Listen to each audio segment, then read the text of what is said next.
Bueno, en esta primera unidad de la materia vamos a desarrollar los conceptos de límite y continuidad para funciones definidas en un subconjunto del espacio euclidiano Rn y que toma valores en otro espacio euclidiano Rm. Es decir, los objetos con los que vamos a trabajar en esta materia son funciones con valores reales o con valores vectoriales y que dependen de muchas variables. En análisis 1, tanto A como B, ustedes trabajaron con funciones que iban de los reales en los reales, o de un subconjunto de los reales a los reales.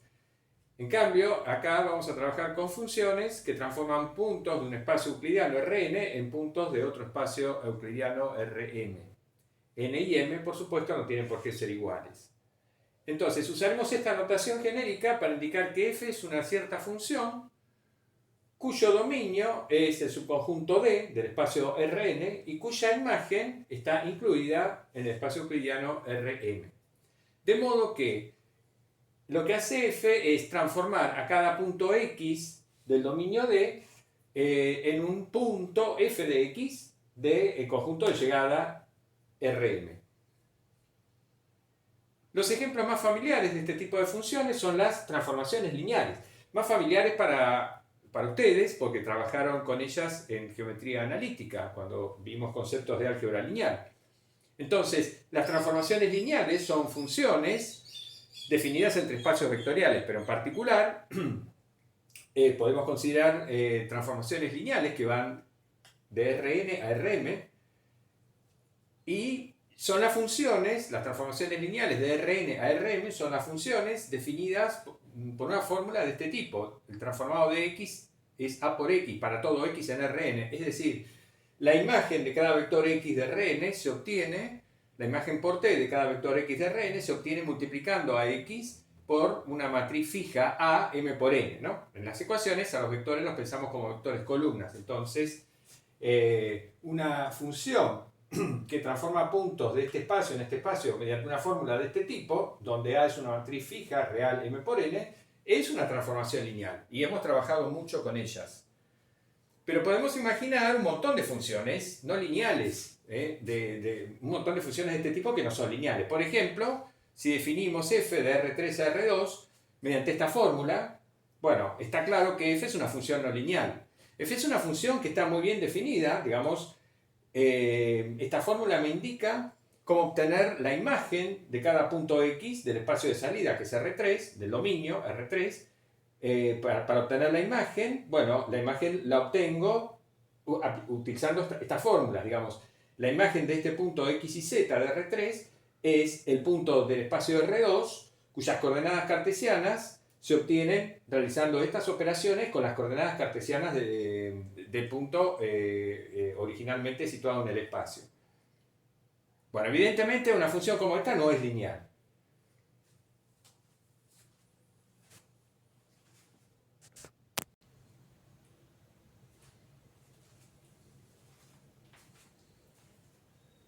Bueno, dentro de las funciones generales de Rn a Rm, de las que hablamos en la pizarra anterior, ocupan un lugar especial los denominados campos escalares o las funciones escalares, que son aquellas en las cuales el conjunto de llegadas son los números reales. Entonces, son las aplicaciones cuyo dominio es un subconjunto de Rn y que toma valores reales. Por lo tanto, a cada punto x del dominio D, la función f le asigna un número real f de x. F de x es un número real. Por ejemplo, bueno, la función f de Rn a R, definida de esta manera, f en x, el coseno de la norma de x. Acá n puede ser 1, 2, cualquier número natural. Bueno, esto es una función escalar, un campo escalar, definido en todo Rn. En este caso, el dominio es todo Rn. Y en este caso, además, podemos detectar fácilmente cuál es la imagen del campo escalar. La imagen del campo escalar es este conjunto, es el intervalo cerrado menos 1 a 1, porque coseno toma valores de menos 1 a 1 y conforme x recorra todo el espacio euclidiano Rn, bueno, la norma de x va a recorrer todos los números reales mayores o iguales a 0, y bueno, y por lo tanto coseno de la norma de x va a tomar todos los valores de menos 1 a 1. Es un ejemplo en el cual es fácil identificar cuál es la imagen, el conjunto imagen de la función f.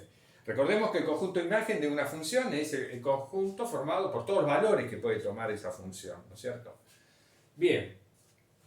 En la física encontramos muchos ejemplos de campos escalares. Distribuciones de temperatura, de presión, densidades volumétricas de masa o de carga eléctrica, son campos escalares, porque son funciones, digamos, la temperatura. Una distribución de temperatura se representa matemáticamente mediante una función que a cada punto de una región del espacio le asigna un número real. Ese número real es la temperatura de ese punto. Ese ejemplo así dicho estaríamos, digamos, se refiere a una distribución estacionaria o estática de temperatura, donde no cambia con el tiempo. La situación más real para la temperatura es que se describe a través de una función que, digamos, toma un valor real en cada punto del espacio y en cada instante de tiempo, y por lo tanto el dominio no es un subconjunto de R3, fija un sistema de coordenadas cartesianas ortogonales, sino un subconjunto de R4. Porque, digamos, el dominio está formado por puntos espacio-tiempo, ¿no? Un punto, un lugar en el espacio y un instante dado de tiempo. Entonces ahí la temperatura me da un número real. Y por lo tanto, matemáticamente la describimos como una función que va de una parte o de un subconjunto de R4 a R. Es un campo escalar. Lo mismo podemos decir de la presión o las densidades. Bueno, el dominio natural, ¿qué queremos decir cuando hablamos de dominio natural de un campo escalar o de una función escalar? Bueno, cuando decía esta función, digamos, esta es otra notación que se utiliza, ¿no? Cuando se utiliza esta notación se dice que f es una función que transforma puntos de Rn en Rm, pero no se especifica el dominio. Bueno, cuando en una función no se da un dominio específico, se debe tomar como dominio el mayor subconjunto del conjunto de salida, para el cual está definida la imagen f de x de cada punto x dentro de D. Eso es lo que se llama el dominio natural de definición de una función. O sea, a mí me dan la función por una formulita, digamos. Me dicen, bueno, f de x es igual a tal cosa. Entonces, el dominio natural de definición sería el mayor subconjunto, el mayor subconjunto del espacio de salida para el cual puedo hacer el cálculo de f de x, o está definida la imagen f de x. Bueno, por ejemplo, un ejemplo bien sencillo, si me dicen que f es la función definida de esta forma, f en x igual a 1 sobre el cuadrado de la norma de x. Bien, entonces, para yo poder hacer esta cuenta, x puede ser cualquier vector de Rn menos el vector nulo. Ese es el único que está prohibido. Entonces, claramente, en este caso, el dominio natural de definición sería todo el espacio euclidiano menos el origen, menos el vector nulo. Es el único que tengo que excluir, porque es el único para el cual no puedo efectuar este cálculo. Entonces, el dominio natural de definición sería Rn menos el origen. Como ese es un ejemplo, digamos, o un dominio que va a aparecer muchas veces, lo vamos a indicar con una notación especial. Rn, con asterisco ahí puesto como subíndice, va a indicar a ese conjunto, justamente. Es todo el espacio Rn, pero sacándole el vector nulo. Lo vamos a indicar así. Puede ser R2 asterisco, R3 asterisco, etc. En general, Rn asterisco.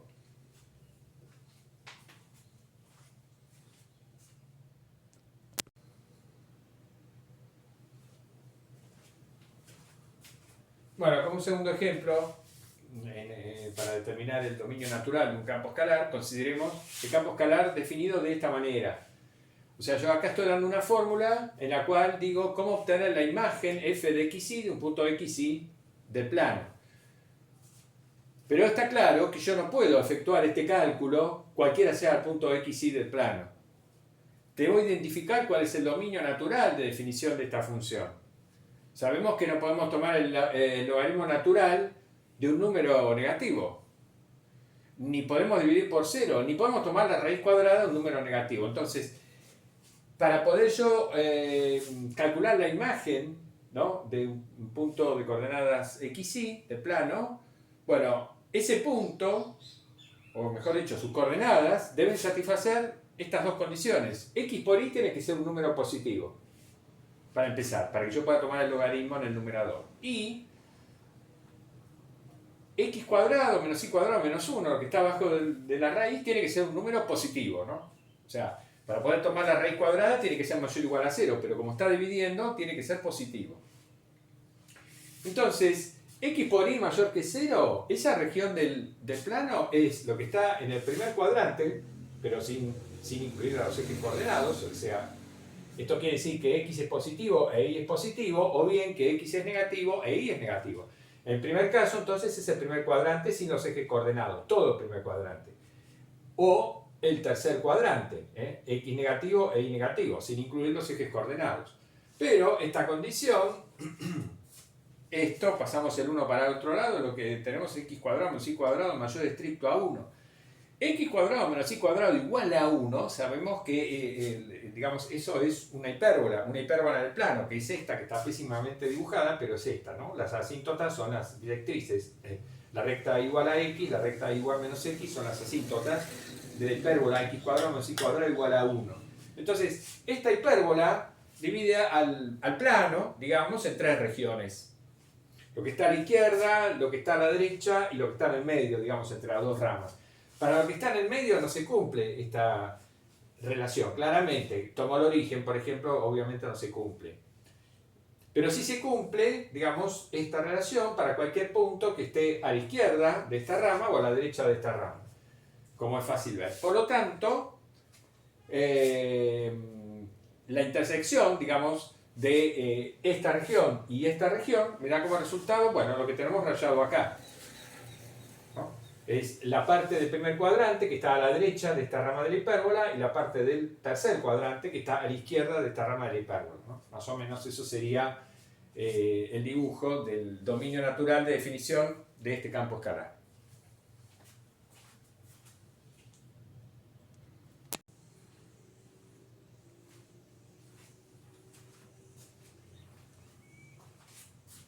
Bueno, recién hablamos entonces de las funciones escalares y ahora hablemos de las funciones vectoriales o campos vectoriales. Son las funciones de este tipo para las cuales m es mayor o igual a 2. Entonces, en conjunto, los valores de la función f son vectores, vectores m dimensionales o puntos en el espacio euclidiano m dimensional. Supongamos que tenemos entonces una función de estas y supongamos que C es la base canónica de Rm, del conjunto de llegada. Recordemos lo que era la base canónica, ¿no? Del espacio euclidiano.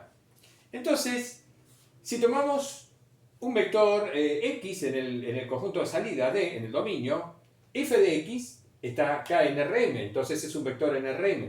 Entonces, si f de x es un vector en Rm, f de x se escribe de esta manera como combinación lineal de los versores E1 e sub m de la base canónica del conjunto de llegada.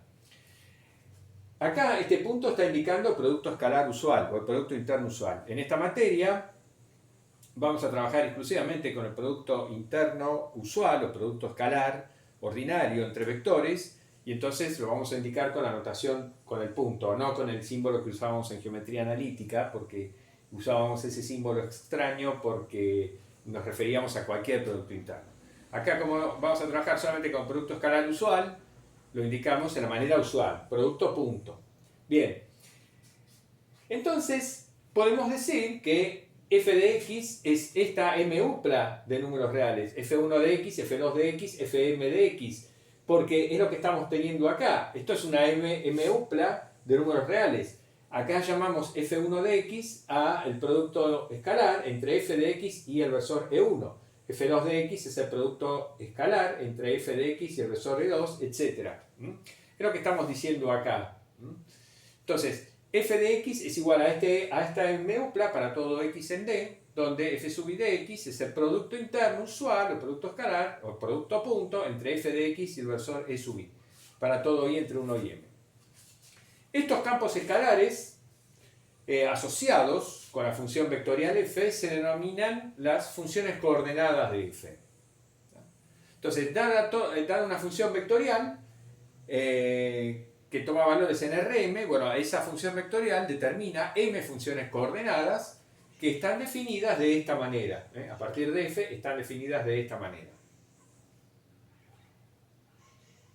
Por ejemplo, supongamos que f de xy está definido así. Acá tenemos una función que va de R2 a R2. Es una función vectorial, con valores vectoriales. En este caso, el dominio natural de definición es todo el plano menos el origen, porque el único problema lo tengo ahí. Como estoy dividiendo por x cuadrado más y cuadrado, bueno, x cuadrado más y cuadrado no puede ser 0, pero x cuadrado más y cuadrado es 0 si solo si x es 0 e y es 0. Entonces, fuera del origen no hay ningún problema, y ese es el dominio de definición natural entonces de esta función vectorial. En este caso, las funciones coordenadas son dos, por supuesto. f1 de xy es x sobre x cuadrado más y cuadrado, y f2 de xy es menos y sobre x cuadrado más y cuadrado. Este es un ejemplo especial porque representa una función muy sencilla, que es la inversión en el plano complejo. Como f transforma puntos de R2 a R2, si a R2 lo vemos como en plano complejo, esta función sería la función que a cada número complejo z no nulo lo transforma en 1 sobre z. Porque es lo que tenemos acá. X menos y, recordemos, eso sería el conjugado de z. Y lo estoy dividiendo por el módulo al cuadrado de z. Bueno, eso es z a la menos 1. Pero bueno, para que no se acuerda nada de números complejos, no se preocupe. Ya lo van a tener que estudiar en análisis 3, eso bien. Quédense con la interpretación real exclusivamente.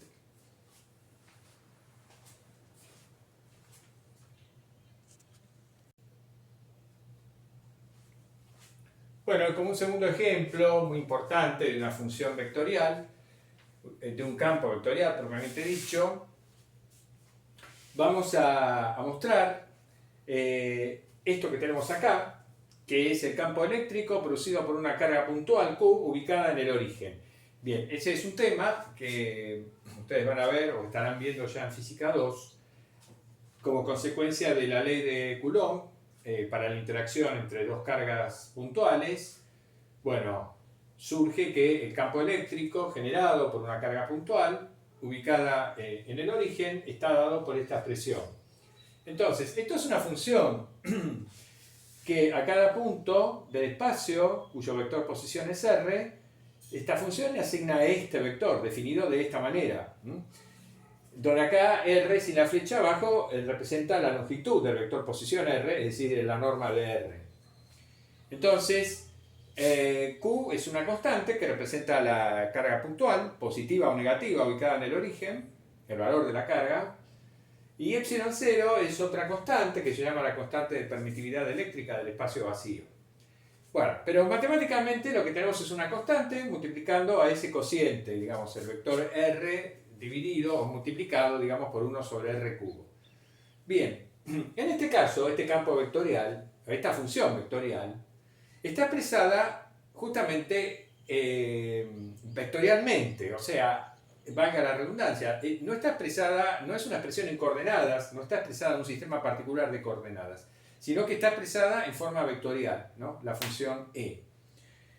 Bueno, pero si fijamos, un sistema de coordenadas cartesianas ortogonales en el espacio, bueno, con origen donde está la carga, tal como está sugerido en el dibujo, entonces podemos expresar a este campo vectorial como una función que va a ir de R3 a R3. Estrictamente hablando, va a ir el dominio de este campo es todo el espacio menos el origen, porque como estamos dividiendo por la longitud del vector posición del punto, esto no puede ser 0. Entonces R flecha no puede ser el vector nulo. Entonces, el dominio de definición es todo el espacio menos el origen. Y le asigna un vector en R3, por supuesto. Es un campo que va de R3 a R3. Y en coordenadas cartesianas, la expresión de E en X y Z es esto que tenemos acá. Tenemos la constante Q sobre 4pi epsilon 0, eso obviamente no cambia. Esto que tenemos acá es R flecha, porque justamente X y Z son las coordenadas del vector posición del punto que estamos considerando. Y esto que tenemos acá, x cuadrado más y cuadrado más z cuadrado elevado a la 3 medios, es la norma de x y z elevada al cubo, que es lo que figura acá. De modo que esta es la forma, o el aspecto que adquiere la expresión del campo eléctrico, de este campo vectorial, en coordenadas cartesianas, con origen en el punto donde se encuentra la carga Q. Las funciones coordenadas, en este caso, bueno, la primera función coordenada nos va a quedar Q por X, bueno, divido todo esto, bueno, etcétera. Las otras, la segunda función coordenada es lo mismo, pero cambiando X por Y, y la tercera función es lo mismo, cambiando X por Z, por supuesto.